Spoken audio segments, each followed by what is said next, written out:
Hi guys, welcome back to another video on Apache Cassandra. In a lot of previous videos, we've looked at how Cassandra decides what node to store the data on. One thing we haven't looked at is how Cassandra actually stores the data on a particular node. Every instance of Cassandra is running in a Java virtual machine and has access to memory or RAM, and also has access to a disk, either a spinning hard disk or a solid state drive.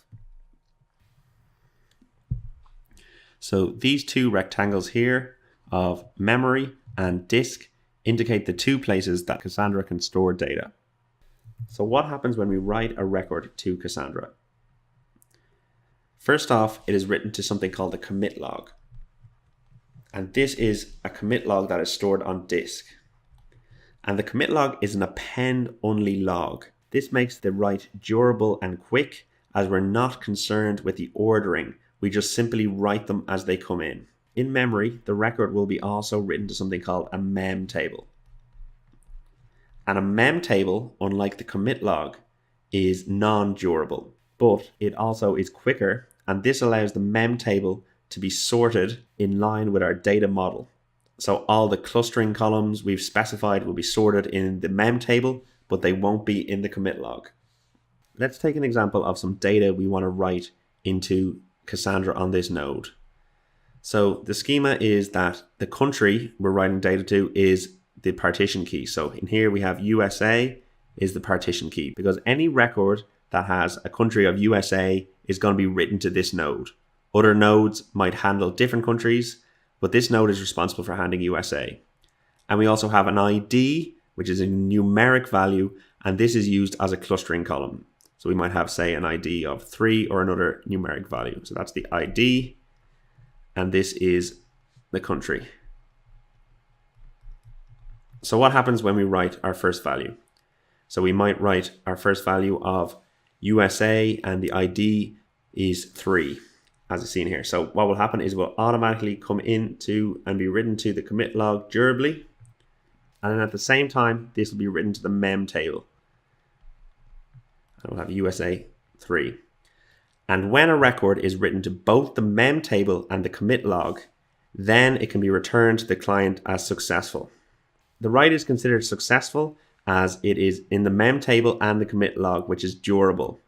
If we were to lose the node, we would lose the mem table, but the commit log would still exist as it does on disk, and this would allow us to recreate the mem table and ensure no data is lost. So next, we're going to write another customer or another employee, whatever this stands for. And their ID will be 4. So it will be the next one. So this again will be written to our commit log and our mem table, USA 4, and written to the mem table. And as we expected, the mem table is adhering to this clustering column here of ID. The commit log is not, but in this case, because they were written in this order, that's how the commit log stored it. So what would happen if we write USA but ID of 2? Again, the commit log will just append this without worrying about any clustering or orders. But the mem table will maintain the order. So it will be stored above these two in proper order, 2. And again, if we write USA 1, the same thing will occur. It will just be simply appended to the bottom of the commit log as the next element. But the mem table will maintain the order based on our clustering columns.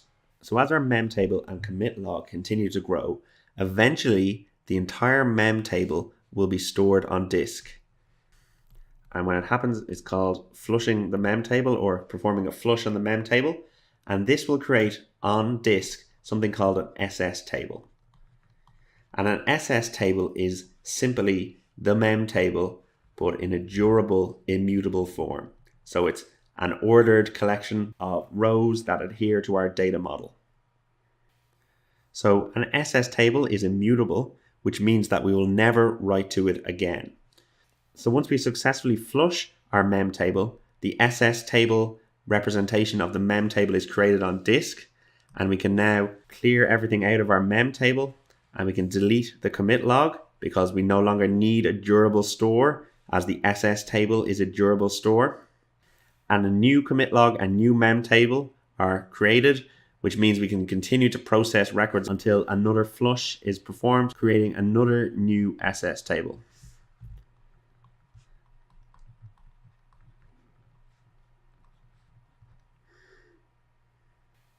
The SS tables are much quicker than the commit logs to perform reads on because they are ordered in line with our data model, which makes it much quicker and we don't have to seek through unordered records. They're also more durable than the mem tables because they're written to disk. If we are running spinning disks on our Cassandra node, the best option is to run two separate disks.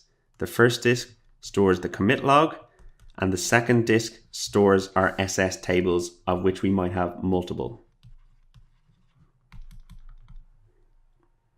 This is to reduce contention between the heads on the disk, as disk 1, which is running the commit log, can simply get on with its job of appending and appending and appending data without the disk head moving around seeking data. On the other hand, the SS table doesn't have to worry about contention with the commit log. It can simply get on with its job of finding data, returning it to the user, and copying mem tables into SS tables. If we're using solid state drives on our node, we can simply have the commit log and the SS tables on the same disk. This is one of the properties of SSDs, as they don't have a head and there are very few moving parts, which means that there's less contention and it's possible to run both at the same time on the same disk. As we said, SS tables are immutable, so as more and more data is written to our node on our database, more and more SS tables are created. Eventually, these will be compacted down into a smaller number of SS tables through a process called compaction. The less SS tables we have on a node, the better, as it is more performant for our reads to have a single SS table or a small number of SS tables. We'll look at Cassandra's read path in the next video and how this is optimized. And then we'll look at the compaction process of SS tables and what this entails in a future video. So thanks for watching the video, guys. If you have any questions on Cassandra's write path, please don't be afraid to leave a comment in the comment section. If you enjoyed the video, please give it a thumbs up and subscribe to the channel.